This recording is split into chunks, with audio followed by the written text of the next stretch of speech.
This is the third iteration of my Spline camera actor thing.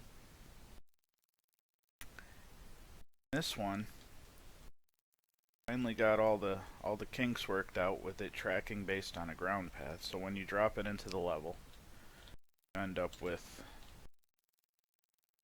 two different paths that'll happen.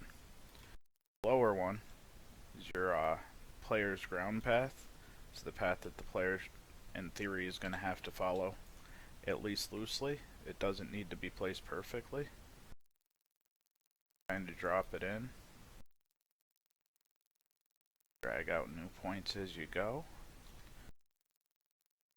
All the little arrows that you see pointing up, little guys, are just for the sake of visualizing how dense the player checkpoints are. They're not actually doing anything in particular. There is a reference.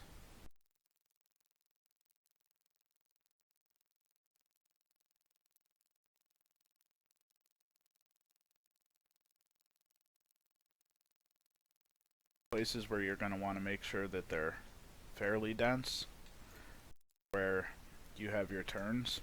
Otherwise, when checkpoints are checked, it can potentially jump across. If the player were standing about here, it would jump across to this one when the camera is still tracking on this side. So sometimes you're going to want to adjust their density to make sure that they're, tracking a little smoother and your camera doesn't do anything wonky.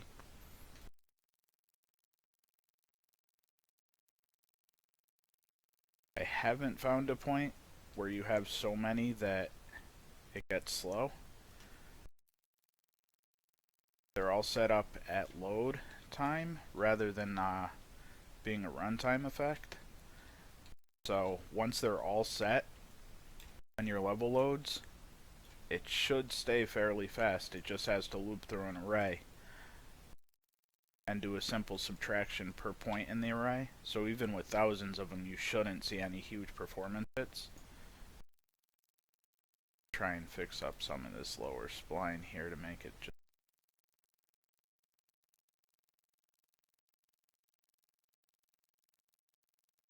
line points. Path a little cleaner.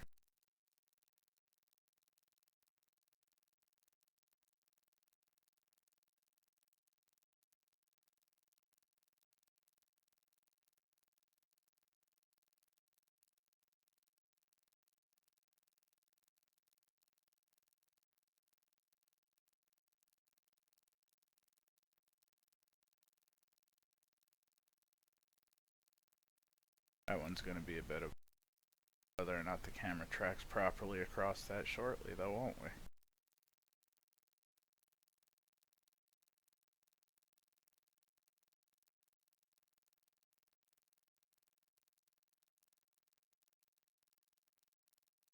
I'm going to set up kind of a weird camera path in a minute. I'm going to have it track along a way that makes a lot of sense. That for the sake of showing off how the camera doesn't actually need to follow the player's exact path, and I'm going to leave that little bit up there. I think that this density needs to be upped a little. There's some spots where I think the camera might go a little off track, so we go over here to the ground path precision. I'll bump that up to about, see how 200 looks dense enough that players shouldn't be able to take more than a step at a time without the camera's position updating nice and clean. So now I'll come back and I'll adjust the camera's path. I'm gonna have it do just probably shouldn't really happen too often, but it'll be entertaining. Kind of a weird loop out here, way out. Back in.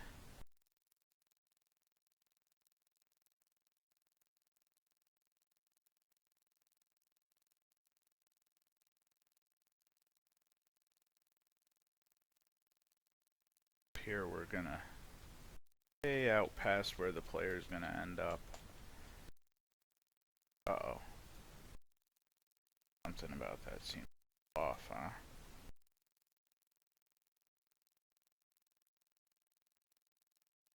I'll have to forgive my mouse button for getting a little weird on me. Clearly did.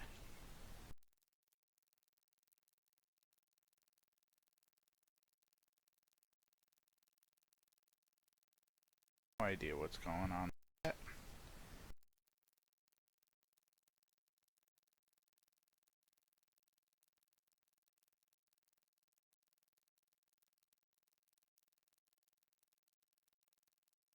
Path went completely off the rails for some reason.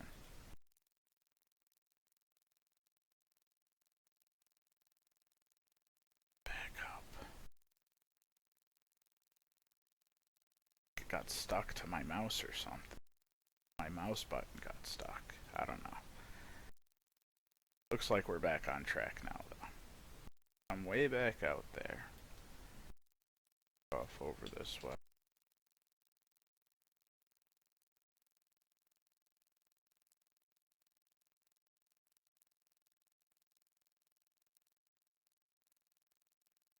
Just shoot straight down and across. I think here we'll way through we'll just go up. That there.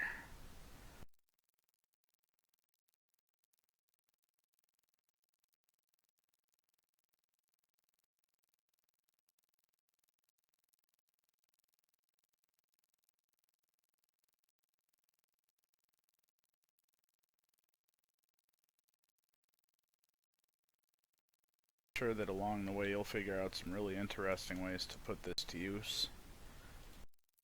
Probably not thinking of.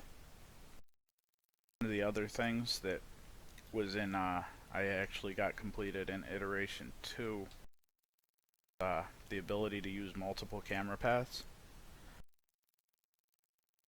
and multiple ground paths, and they'll switch and they'll blend between each other nice and clean. So if you have intersections and crossroads and things, that'll always end up looking halfway decent. Adjust the camera speeds as well as the blend speeds that it'll use, so that when you switch from camera to camera, you can have it adjusted to do things that make it look a little nicer. Weird spin in here for no good reason whatsoever. Do a loop around.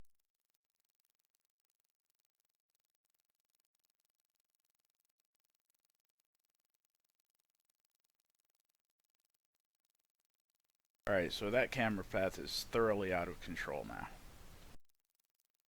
And we'll go ahead and save that just in case I manage to crash UE when I hit play. Now you never know what's going to happen.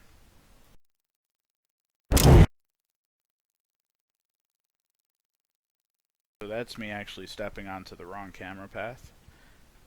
Now I'll step off of it onto this newly made one. See my little arrow here. It updates with the player to show where along the ground path it is.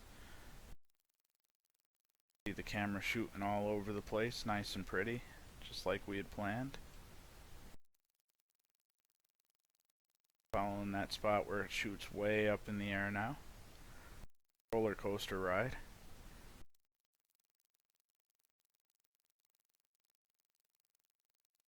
And of course the little arrow here is really just, that was for me to visualize, make sure that my updates were happening properly, my ground track was working the way that it was intended.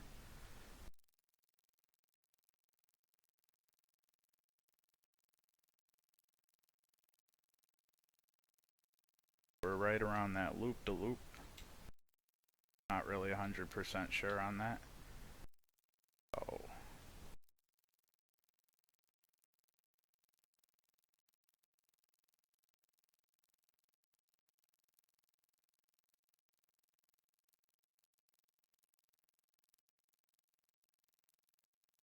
Yeah, it was. So as you can see, it definitely does not need to, the camera track doesn't need to follow the ground track at all, though it definitely can help with the player being able to actually see what they're really doing, which I can't at all at the moment. Now I was thinking that in iteration 4, I want to be able to track which cameras are, which camera path is currently active, and make sure that it turns off all the other ones, because right now every camera path in the level is updating every frame, and that could lead to some significant performance hits if you have multiple paths, or if they're exceedingly long paths, or if you have a lot of checkpoints along them. But as you saw, I had 200 in this one, and my frame rate is fine. See what my frame rate really is.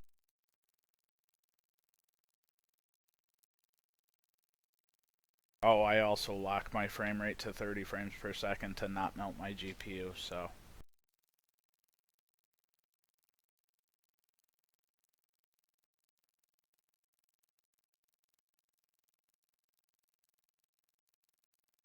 Yeah, for playing an editor, no optimizations, getting 49 to 50, that's not horrible.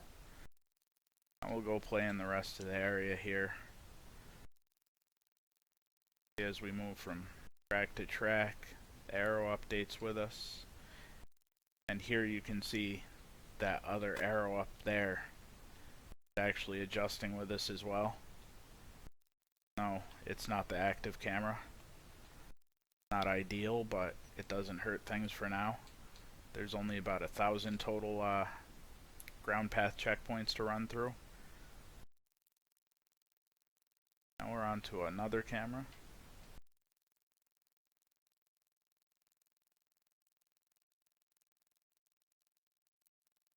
That is about that.